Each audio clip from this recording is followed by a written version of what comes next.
Hello students, আজকে আমাদের আবার একটা প্র্যাকটিস সেট, যেটা পিএসসি ক্লার্কশিপ এবং পুলিশের পরীক্ষার জন্য, তারই পাশাপাশি এমটিএস বা কেন্দ্র সরকারের যে কোনো পরীক্ষার জন্য এই ইংরেজিগুলো কিন্তু খুব ইম্পর্টেন্ট।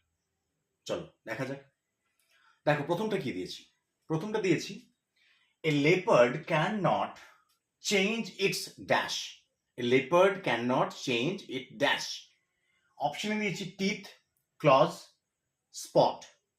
এটা একটা ইডিয়মস যে লেপার্ড তার স্পট কখনো চেঞ্জ করতে পারে না। লেপার্ডের গায়ে যে স্পট গুলো থাকে সেগুলো সে কখনো চেঞ্জ করতে পারে না। এটা একটা ইডিয়মস যার মানে হচ্ছে একজন যে তার ক্যারেক্টারকে কখনো চেঞ্জ করতে পারে না।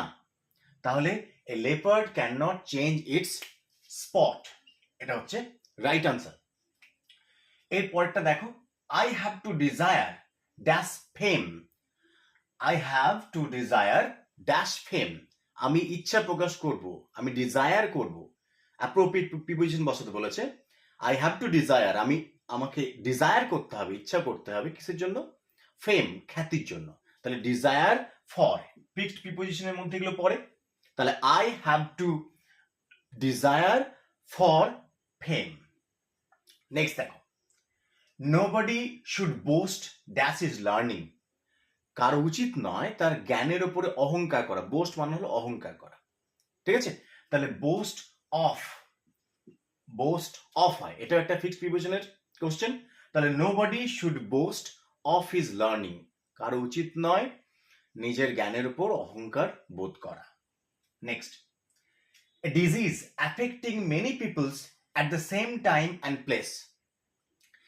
একটা রোগ যেটা একই জায়গাতে অনেক সংখ্যক লোককে আক্রান্ত করছে, তাকে কি বলে? One word substitution. তাকে কি বলে এক কথায়? তাকে বলে এপিডেমিক।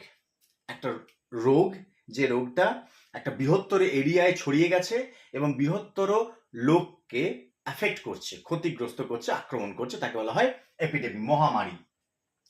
এরপরে দেখো, এরপরে হচ্ছে আমাদের কালেকটিভ নাউন্সের একটা question. A dash of stars, এক আকাশ তারা। একে বলা হয় a constellation of stars.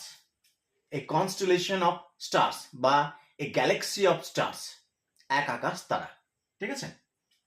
Brood হচ্ছে চিকেন এবং স্কুল হচ্ছে ফিশ। এক গাদা মাছকে বলা হয় এ স্কুল অফ ফিশ। এক গাদা চিকেন, মুরগির বাচ্চাকে বলা হয় a brood of chickens. Next দেখো, এটাও একটা fill in the blanks. Dash the shower was over, the sun shone out again. তাহলে সান হয়ে যাওয়ার পর সূর্য আবার উদিত হলো, ঠিক আছে? তাহলে আফটার, আনলেস মানে যতক্ষণ না। তাহলে after the shower was over, তাহলে সান হয়ে যাওয়ার পর দ্য সান শোন আউট আগেন, আবার সূর্য উঠল, ঠিক আছে? নেক্সট দেখো, কারেক্টলি স্পেলড ওয়ার্ড, সঠিক বানান আছে কোনটা? রেনেসা, ঠিক আছে? তাহলে রেনেসা স্পেলিংটা একটু দেখে নেবে। RENAISS, তাহলে রেনা ইস, ISS ইস, ANC, তাহলে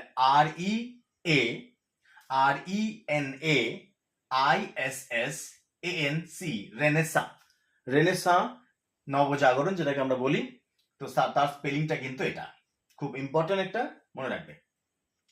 তারপরে দেখো, ফিলিং দ্য ব্ল্যাঙ্কস।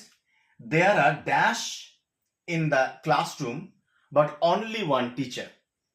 তাহলে অনেক স্টুডেন্টস আছে ক্লাসের মধ্যে, কিন্তু একটাই মাত্র শিক্ষক। তাহলে স্টুডেন্টস ইংরেজিটা আমাদের প্রথম জানতে হবে, সেটা হচ্ছে পিপলস। এই পিপল মানে কিন্তু জনগণ, আর এই পিপলস মানে হচ্ছে ছাত্র, স্টুডেন্টস। তাহলে কি হবে? There are a lot of peoples in the classroom but only one teacher. তাহলে পিপলস হচ্ছে স্টুডেন্টস, ছাত্রদেরকে বোঝায়।